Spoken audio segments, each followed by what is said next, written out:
And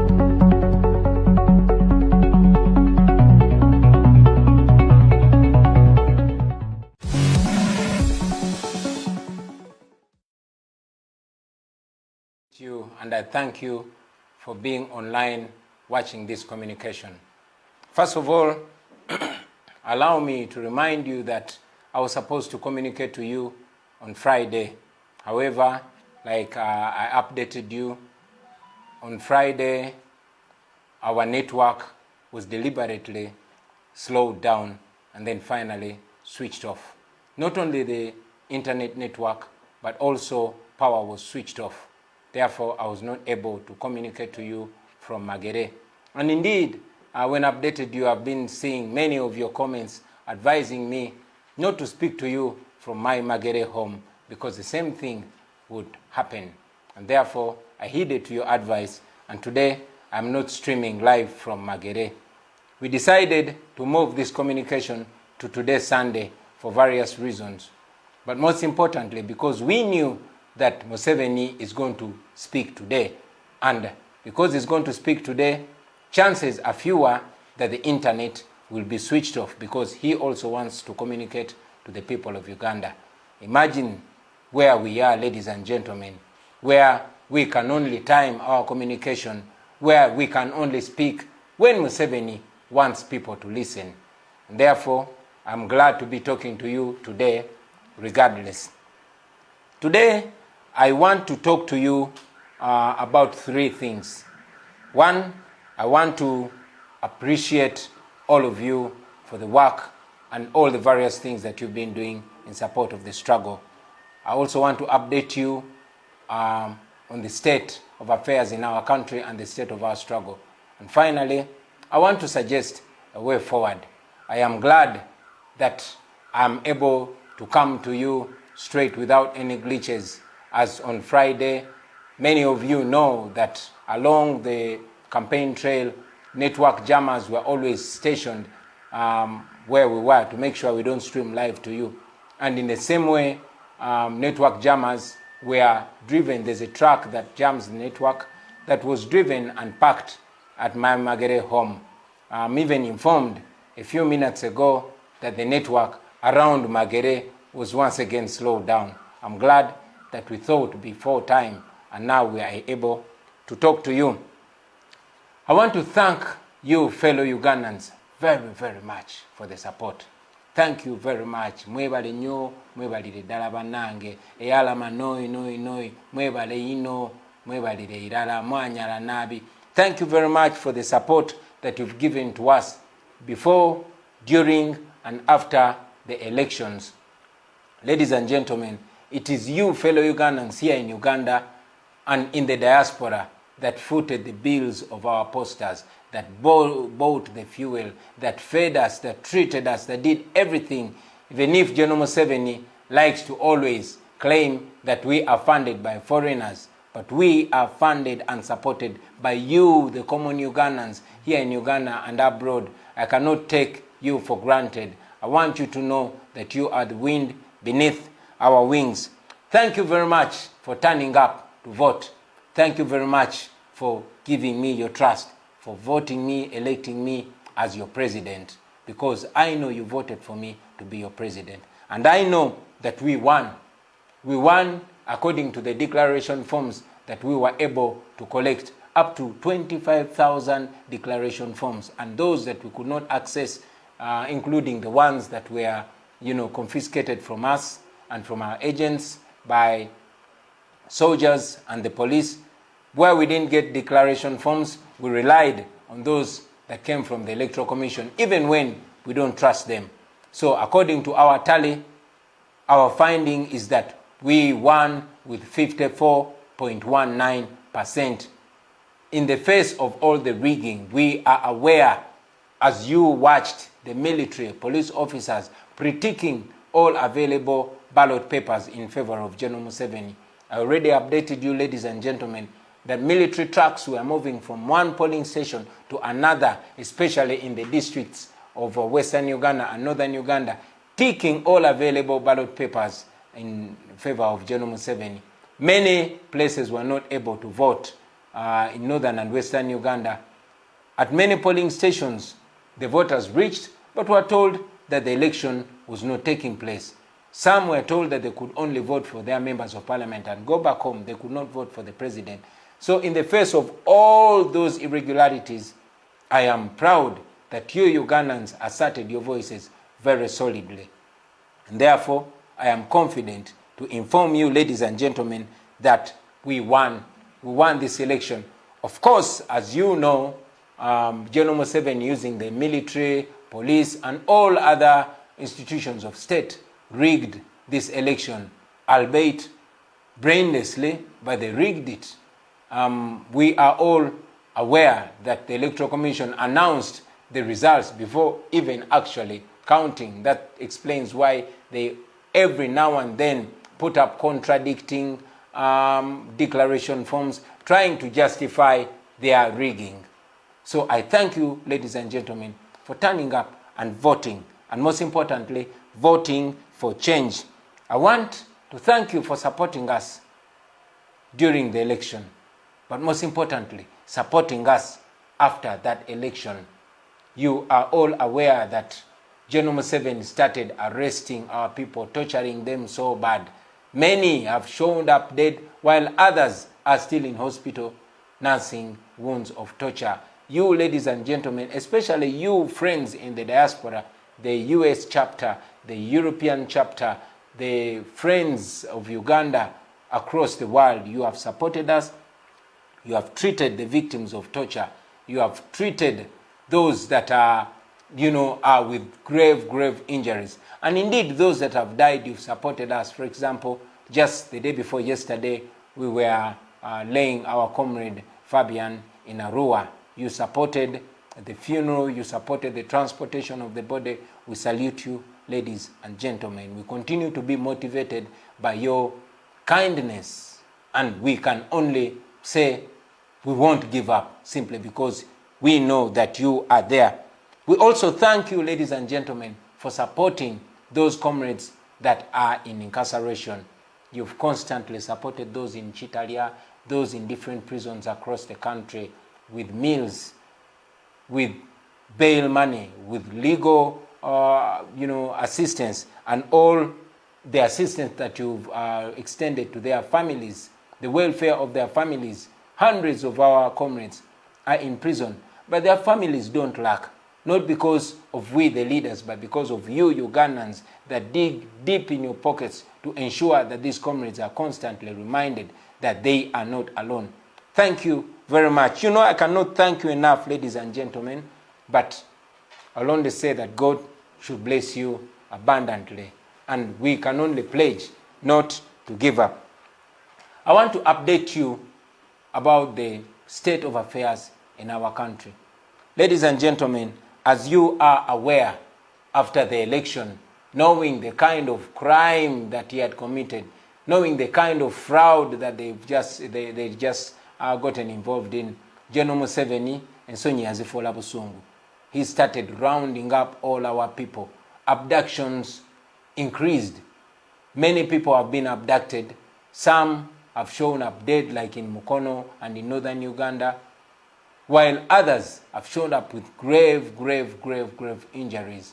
A young man called Segawa Ronald, who many of you saw in a video, who was paid to paint himself yellow and move on skates to pretend he supported Museveni. As you know, Museveni has always been renting support.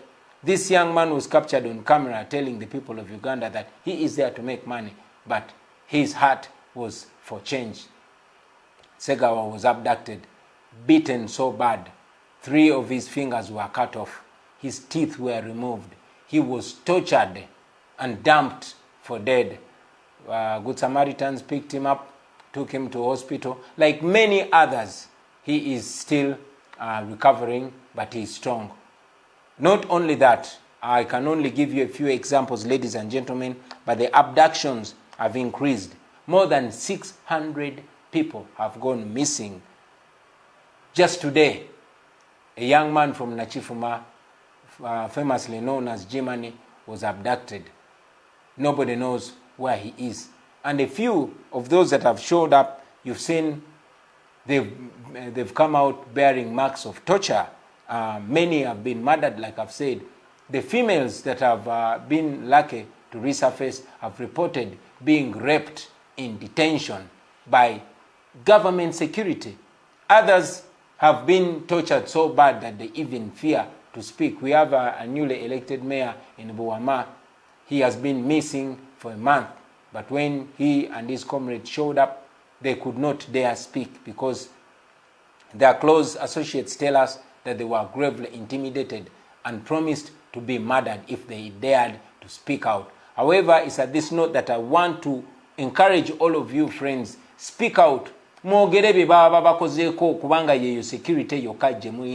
Speaking out is the only security that you have. I always told you on the campaign trail, and I tell you now, that the camera is our biggest weapon. Dictators fear being exposed. So don't be intimidated. They released you because they could not hold you any longer, because there's so much pressure. So while we exert the pressure, once you happen to get your freedom, speak out.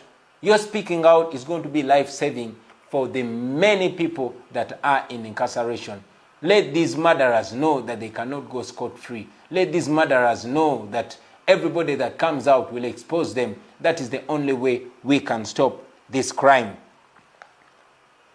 We have all seen General Museveni telling lies. He came out and confessed that SFC, his personal army, his personal guards, are the ones that are holding our people, even though he cut down the number to 53. But he came out and said SFC is the one holding our people. Interestingly, when the spokesperson of SFC came out to speak to the nation, he denied holding those citizens of Uganda. But again, in the same communication, the spokesperson of SFC said they don't have to follow any law when they are abducting and kidnapping these our fellow Ugandans. So you can imagine the impunity. President avayo n'agamba aba SFC bebakwata bana abantu era bebabatulugunya. Aba SFC ne bavayo ne beegaana. And then ne bamala ne bagamba tebalina goberera mateeka gonna nga bakwata abantu. So you can imagine the impunity that we are dealing with in Uganda today. Many attacks have continuously gone on. Just yesterday, our comrade Mobiru James was brutally arrested, and up to now, nobody knows where he is. That's where we are.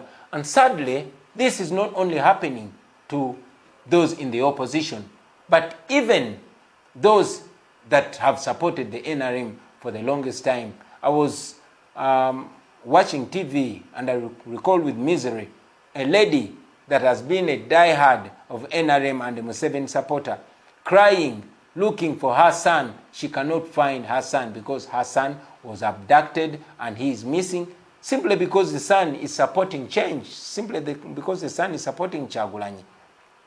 I have told you time and again, friends, that nobody is free. Where there's no rule of law, where there's impunity, nobody is safe, not even you that support General Museveni. For example, Mr. Tamari Mirundi is a renowned regime supporter. He's a renowned Museveni supporter. Every time he shows up on TV or online, he is wearing yellow. He clearly supports Museveni regardless of the impunity that's ongoing.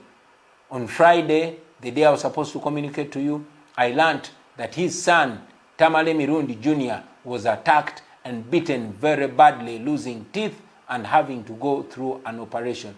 I spoke to his mother and I spoke to his father just to communicate to them and express my concern with them. But this speaks to many of us. The only cases that we can update you about, the only cases that we can talk about are the popular cases, are the outstanding cases. But these are only an example of the grave, grave human rights abuses that are ongoing in Uganda today.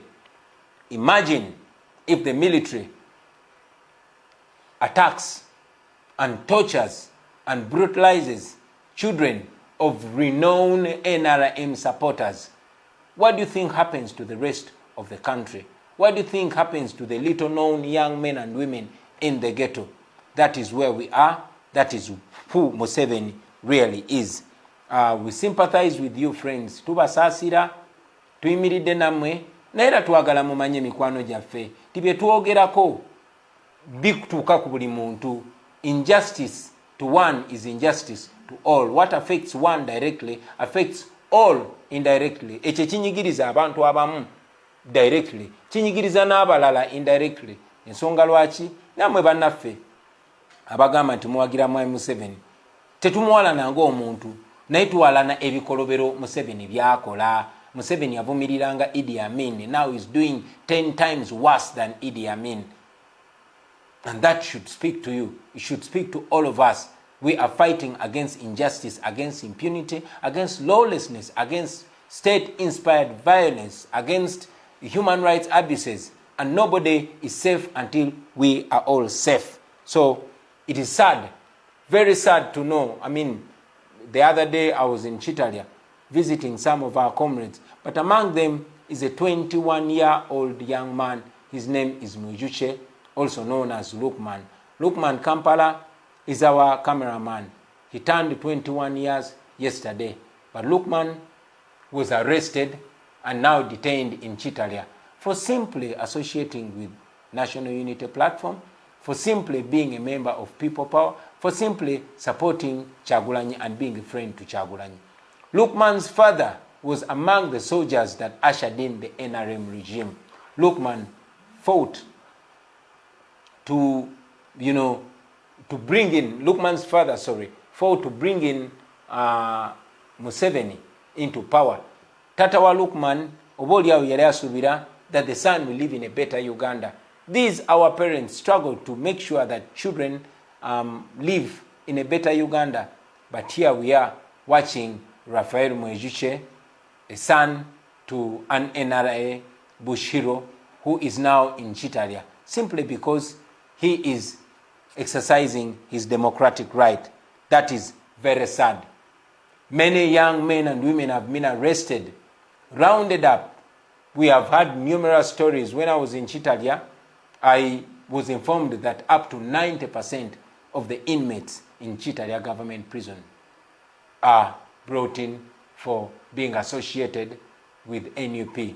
Some of them were arrested on taxi, parks. A taxi comes and the conductor is calling Kampala, Genderao, and they all get in. They drive up to CMI. Why? Because Museveni fears young people. Museveni knows that young people have been betrayed. He has, duped them, and he knows that they are not supporting him. And he fears them because he knows they will assert their right in one way or another. So he's rounding up Nalumanya, Nesalumanya. Many of them are charged for possession of military stores. Many of them have never seen a beret like the one, or never touched a beret like the one I'm wearing.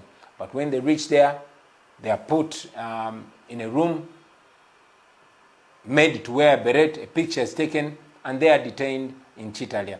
That is how sad it is, ladies and gentlemen. Many of our children, our little young brothers and sisters, who are supposed to be returning to school, are actually missing their senior 4 and senior 6 exams. Why? Because they are in prison. Why are they in prison? Simply because they want change, or simply because they are young people. And the old man that is ruling us on gunpoint is scared of young people. Many challenges, friends. We are aware that the economy is in shambles. We are aware of the rampant unemployment.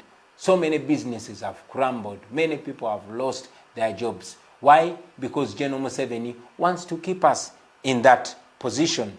Businesses have suffered, ladies and gentlemen. And yet, many parents, like me here, have to take back their children to school. But the same people that want to take back their children to school actually don't even have what to feed the children because of the conditions that have been created by General Museveni.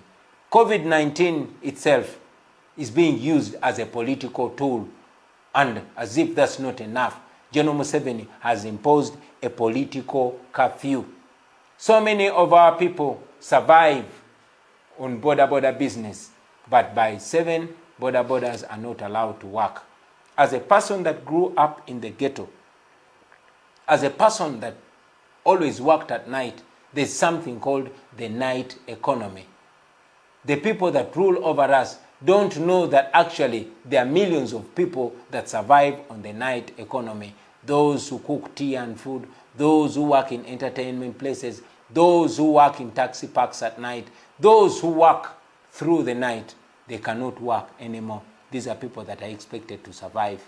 These are people that are supposed to pay school fees for children.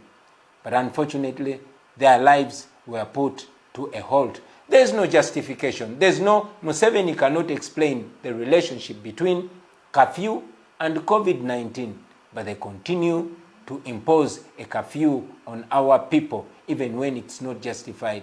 Kinono kyabulabe nnyo mikwano gyange. Kyabulabe nnyo okulaba nti abatukulembera tebafaayo. Abannayuganda bangi nnyo ng'emirimu gyabwe gya kiro, nga bo basurvivingira ku night economy, ng'omuntu akozeeko mu ndongo, ng'omuntu akozeeko mu bulamu bw'ekiro, mu taxi ez'ekiro, mu mikolo egy'ekiro. Tumanyi nti bangi abafumba kyayi ku zipaaka, abavuga zibooda ekiro, abavuga taxi ekiro, ng'omu agivuga misana omulala agivuga kiro, booda omu agivuga misana omulala agivuga kiro, n'ebirala ebifaanana bwe bityo. Obulamu bwabwe bwakoma. Lwaki? Kuba Museveni yateekawo kafyu. Tasobola kunnyonnyola nti kafyu egasa bweti mu kulwanyisa obulwadde. During the day, the towns are packed, but at night, simply because he wants to subjugate the people and keep them under stiff control, he has imposed that curfew, and every now and then when he's scared of what would happen, he tightens the curfew. We criticize that in the hardest terms possible. But again, criticizing it is not going to be enough, ladies and gentlemen. In our suggested way forward, maybe we'll suggest a few things, but like I constantly say, it's also upon you, the people of Uganda. It's not only upon the leaders.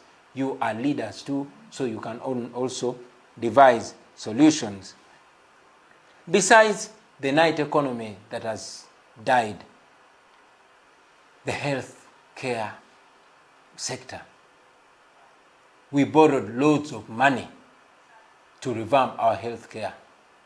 We had expectations that maybe the COVID-19 pandemic might give us reason to refurbish our hospitals, to restock our hospitals, to have medicines in our hospitals.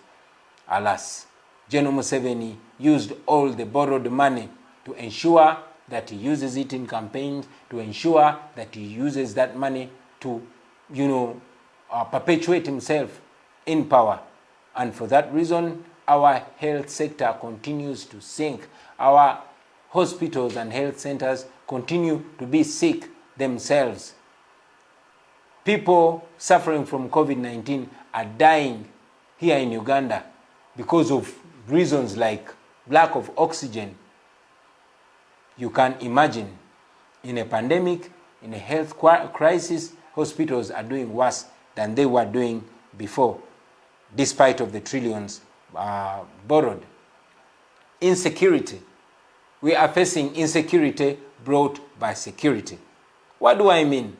It is the security agencies that are supposed to guarantee security. Very unfortunately, they are the ones that are increasing the insecurity.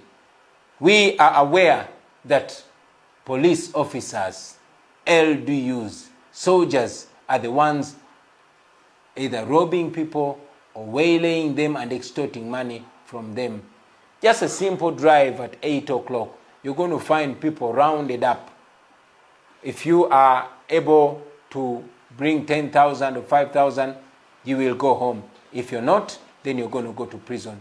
Very many people are in prisons having been arrested out of purportedly enforcing a curfew. So this is insecurity by security. We've seen looting by men and women in uniform, extortion by men and women in uniform. Very sad. Very many grave injustices that are ongoing. However, like we said when we were starting our campaign, that we have gone past the book of lamentations. We are heading to the book of actions.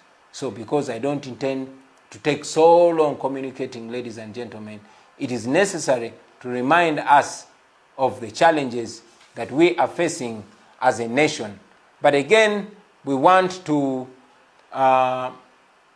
remind you that we are the solutions, and therefore to point so much to the solutions, well knowing that the nation, the leadership that we have is not pro-people, but against the people. Corruption is one thing that we cannot fail to talk about. Recently, the Auditor General released a report showing that the government have actually failed to account for the billions and billions that were borrowed to fight COVID-19.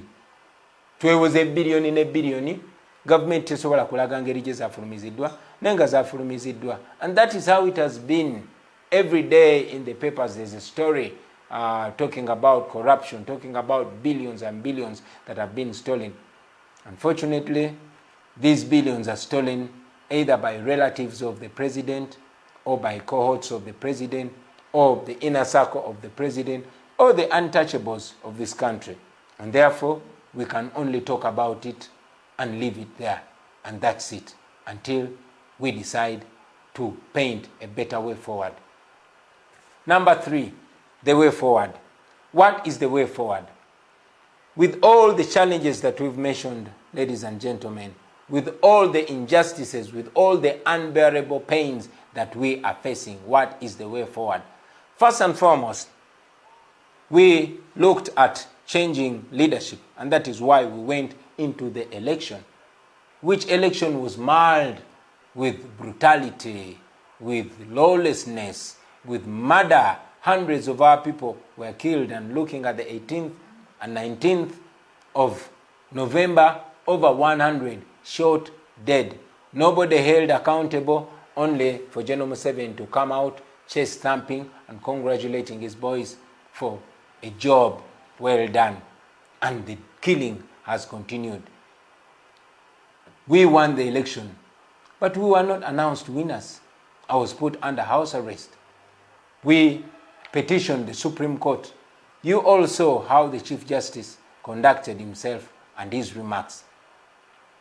And that's why I told you that we are bringing back the matter to the court of the people. So what is the way forward? Friends, in the 1980s, we all remember General Museveni saying, and I quote, "What else can one do when a government has closed all ways of peaceful change? What can we do other than resigning to slavery?" He said that before he and his friends took up arms, which led to the death of more than 500,000 people. That was in 1980. There's a book that I've been reading. This book is called Mission to Freedom,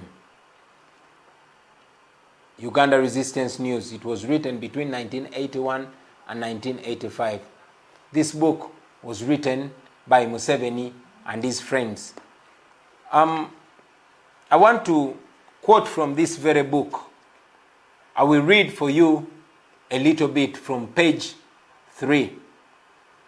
It says, and I read, "The right of rebellion against tyranny has been recognized from the most ancient of times to the present day by men of all creeds, ideas, and doctrines.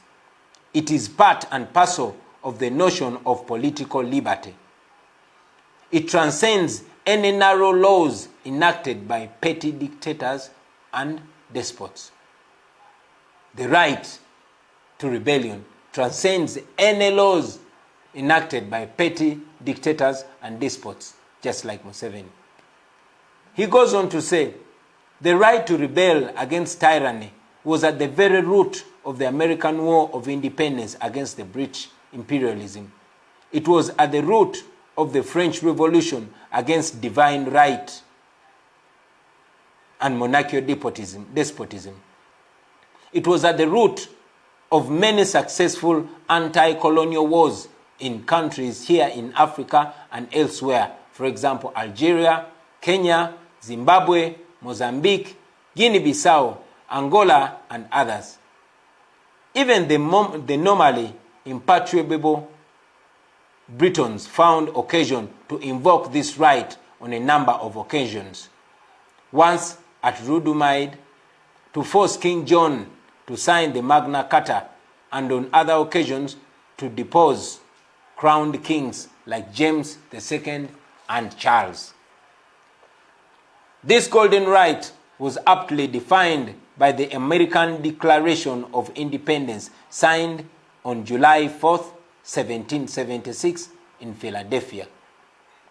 Museveni goes on to say, he goes on to quote the Declaration of the American Declaration of Independence, and that was in 1776.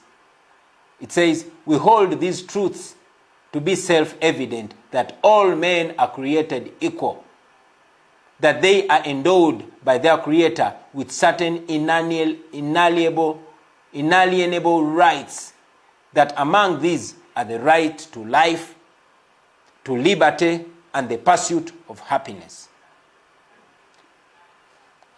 That to secure these rights, governments are instituted among men, deriving their just powers from the consent of the governed.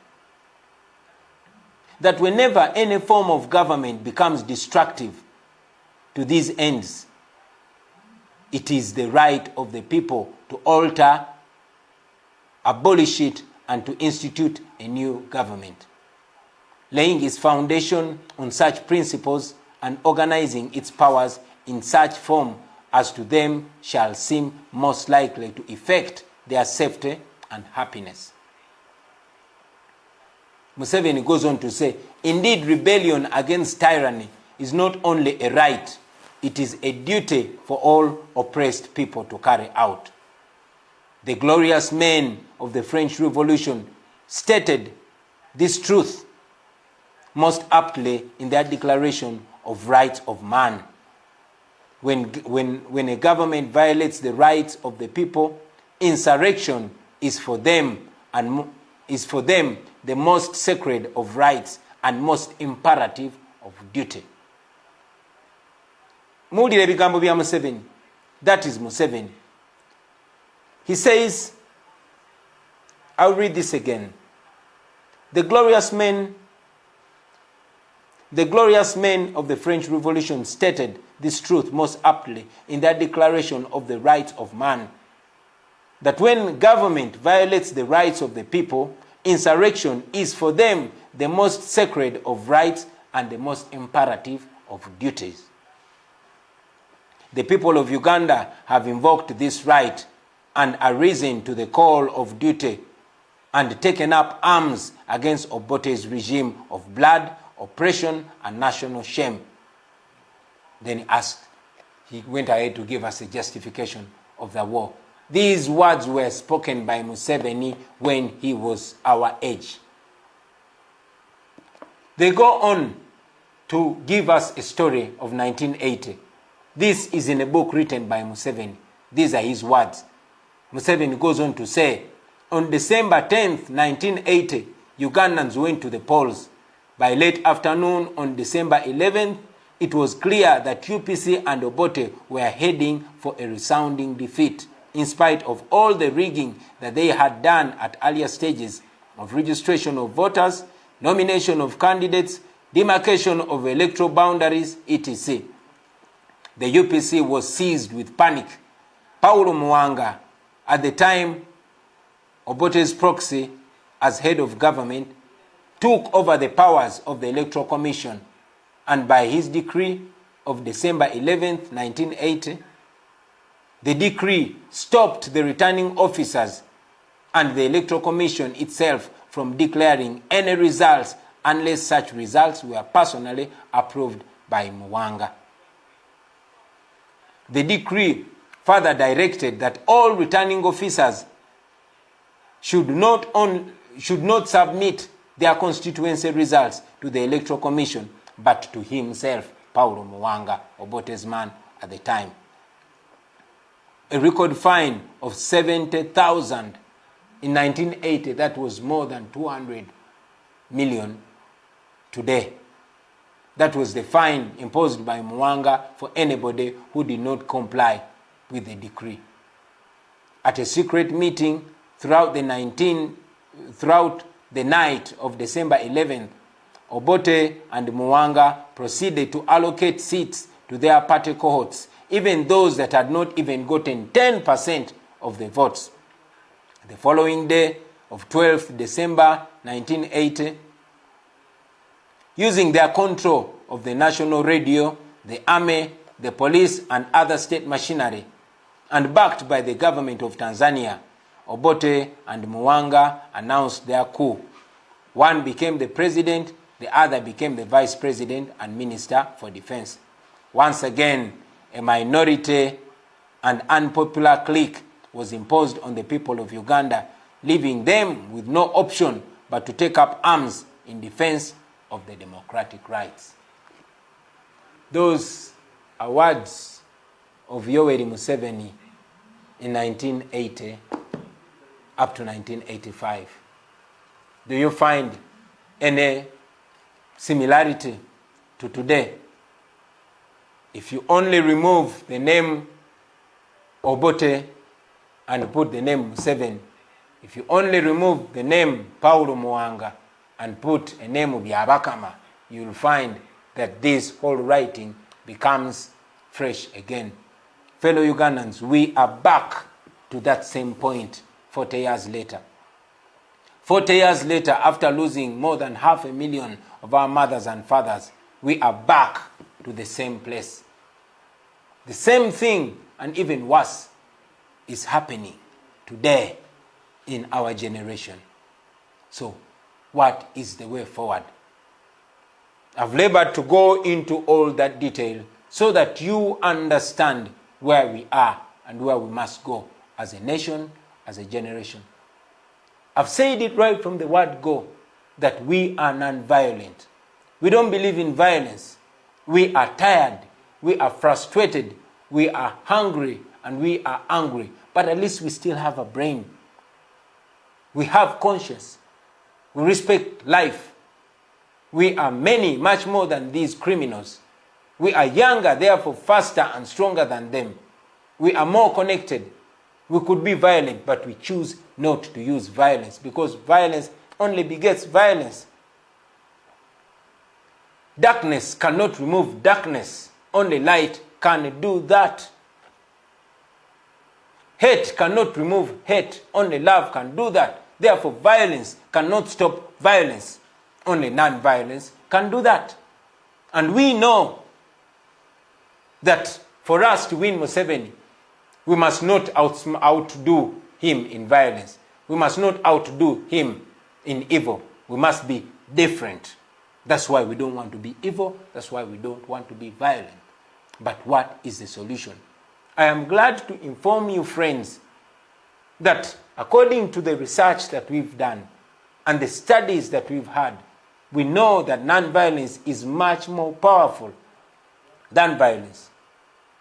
Yes, violent revolutions have succeeded a few times in the past, including here in Uganda, but at a very high cost in terms of property and life. But we also know that non-violence has succeeded many, many more times than violence. Therefore, ladies and gentlemen, we decided to despise violence and take up non-violence. Because non-violence is much easier to participate in. So as a way forward, ladies and gentlemen, having tried all the legal ways and seeming to hit a wall, we remembered that we have not exhausted all legal ways. For example, Article 3. In fact, I'll start with Article 29 of our Constitution, gives us the right to demonstrate and protest peacefully against any injustice. It is within our Constitution. And Article 3 of our Constitution makes it not only right, but a duty for the people of Uganda to rise up peacefully and unarmed. As a matter of fact, it gives us the right to use everything possible to restore constitutionalism once it has been overthrown. It's clear that General Museveni, using the military and other goons that carry guns but not in uniform has overthrown the constitution. So we as the people of Uganda have a duty, not only right, but a duty to rise to the occasion and restore constitutionalism in this our country. Therefore, ladies and gentlemen, it's with that backdrop that we decided to announce peaceful protests. We called for peaceful protests because they are lawful. We called for peaceful protests because they work. We called for peaceful protests because they are our solution now. We know that Museveni is the kind of person that will respond to anything with violence. He only knows violence. He cannot tell us anything anymore. He cannot convince us anymore. Therefore, he will resort to violence at the quickest provocation. He resorts to violence, and indeed, since the day we called for peaceful protests, in the last 4 days, more than 230 innocent Ugandans have been arrested and remanded. Many of them are in Chitalia. As a matter of fact, even those that were not protesting, but because this is a very scared regime, they were arrested and they are remanded in Chitalia. The abductions increased and they continue. I am here, first and foremost, to give you confidence, brothers and sisters, that this is possible. It is very, very possible. Our struggle continues. General Museveni is cracking down on all people of Uganda, even when they are not violent, because he is scared of the people. But I want to remind you, friends, that just here in the neighborhood in Sudan, Museveni's friend Omar el-Bashir had apparently won the election with 94.05. He gave himself 94.05 in an election in 2015. And he gave himself the majority in parliament. But in 2018, he was kicked off by unarmed citizens who knew their rights and they asserted their rights. A few of them were killed. Very many of them were imprisoned. But they cannot imprison all of us. Allow me to thank and salute all the friends that have responded to this, our call. We've seen Ugandans protesting. I saw some led by Honorable Nyeko Derrick protesting peacefully, kneeling down and showing their dissatisfaction. I saw others in Kawempe. I saw many in Gulu and some in Jinja and in various places that I have not yet seen. I thank you, ladies and gentlemen. I know it is tough, but we might begin small, but with consistency, we will be there. We should remind ourselves that consistency breaks resistance. So let us insist, well knowing that what we're doing is legal, what we're doing is right. I want to remind you that it is not going to be one day or one way. No. Bino tebigenda kubeera bya lunaku lumu oba bya ngeri emu. It might take longer, it might take a week, a month, or even several months. But if we insist, they cannot arrest all of us. Amakomera gaffe tegasobola tumalayo, tegasobola tujja kugajjulamu bazzaako kyekirala. Because tetulina musango, tetulina tteeka litumenye. For as long as you know that you have not broken any law, we must be proud to suffer for what's right, to stand together, to protest together, to go to jail together, and to win together, because we will certainly win. We know that. You should know that. So be motivated, be encouraged, ladies and gentlemen. Keep going. Like I said, it might not take one day or one form of protest. So take it upon yourselves. Devise means of protesting. I encourage those that have been intimidated so much, because it's true, the police and military has been deployed everywhere to just brutalize anybody that dares to speak out. But friends, these people cannot be on our streets forever. No. I know that Museveni, because he cannot pay these security operatives that he deploys on the streets, Probably that's why he condones the extortion that they're carrying out on the innocent citizens. Why? Because to him, they're paying themselves regardless of the insecurity and the inconvenience that they're causing to the people. But persist, friends.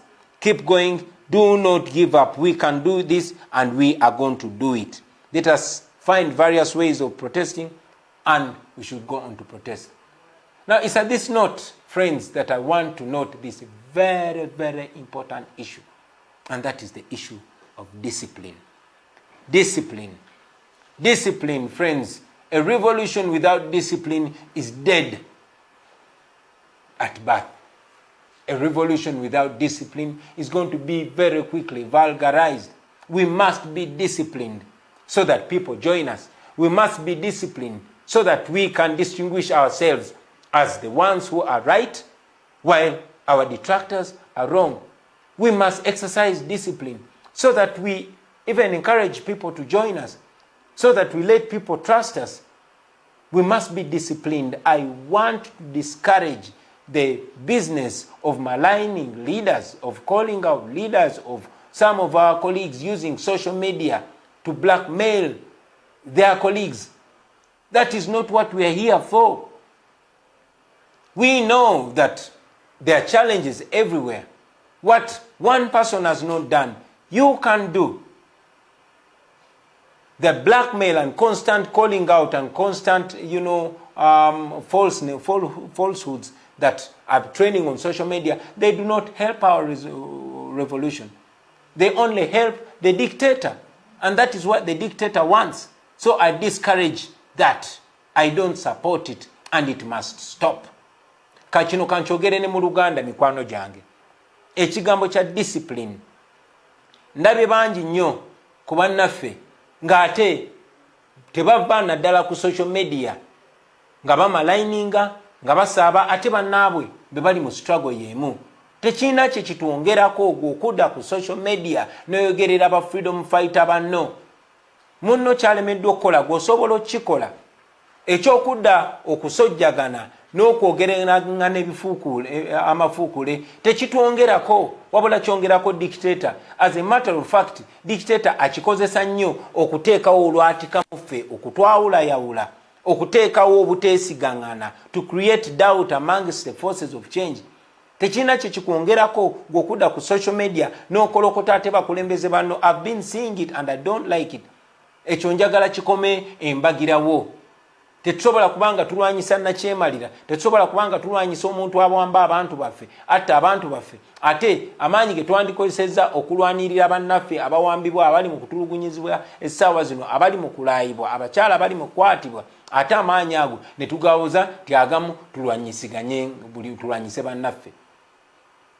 Manyi nti abakulembeze bangi nnyo abatannasobola kukola kye balina kukola olw'embeera gye tulimu. Naye oli kyalemeddwa okukola, either mutuukirire oyogere naye personally oba gwe okikole. Abantu abatulaba eyo bagwamu nnyo amaanyi nga balaba tuze mu kusojjagana. Ekyo kiremesezza nnyo bannayuganda okwenunula okumala ebbanga ddene, kitukuumidde mu busibe. So njagala kikome embagirawo, because it does not do us any good. It just divides us, it weakens us, it discourages us. It discourages the leaders. It discourages everybody. While I call upon leaders to give leadership to their people. But let us do that with respect. We've always said that we shall see and judge people by their actions. Abantu tubalabirenga ku bikolwa byabwe. Naye twewale ebigambo ebitematemamu bannaffe oba ebinafuya bannaffe. Olibu abana obunafu tumutuukirire nga ye kuba tuli bakulembeze era abantu batwesiga. I want to request you comrades to focus. There's going to be a lot of diversion. A lot of diversion.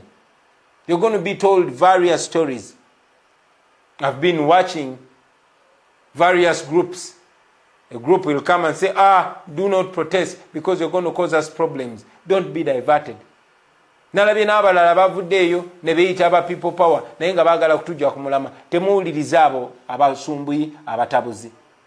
Mwebereremu mubere kumulama temuva kumulama. Let us keep our eyes on the prize, ladies and gentlemen. As I conclude, I want to call upon the leaders, all leaders, religious leaders, cultural leaders, political leaders, and all forces of change. Friends, this is not a call of only the National Unity Platform. This is a call of the people of Uganda. You can make that call in your own voice, in your own shade, in your own color, for as long as it is for the people of Uganda. This is a time when we must stand all together, whether you are a political leader or you're a religious leader. Let us demand for what is right. Our people are being murdered day and night. It can no longer be about the politicians. It can no longer be about a certain religious sect, about a certain tribe. No, it's about all of us as the people of Uganda. So let us stand together and offer leadership to the people of Uganda. Let us reject what is wrong and embrace what is right, regardless of the language. Let us reject what is oppressive and embrace what is right.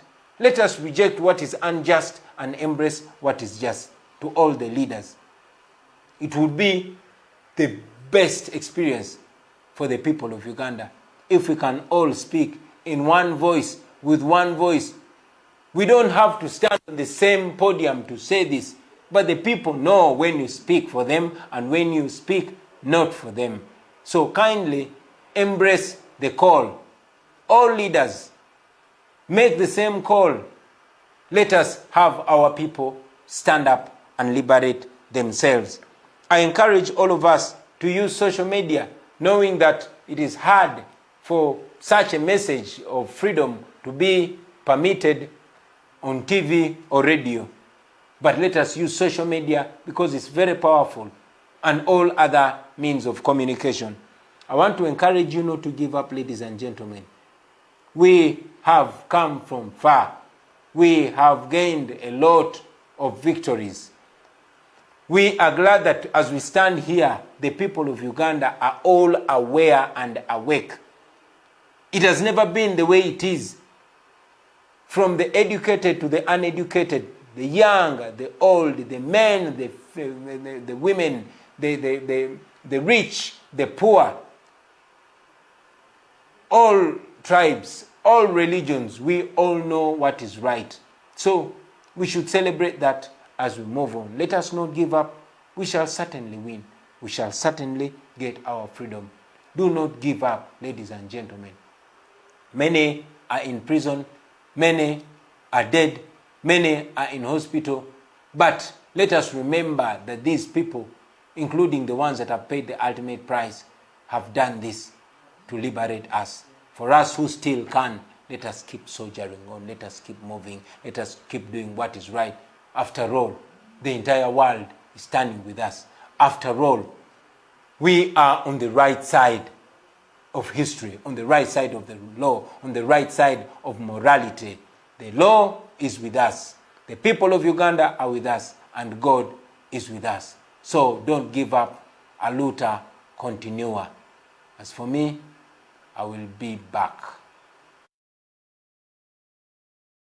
God and my country.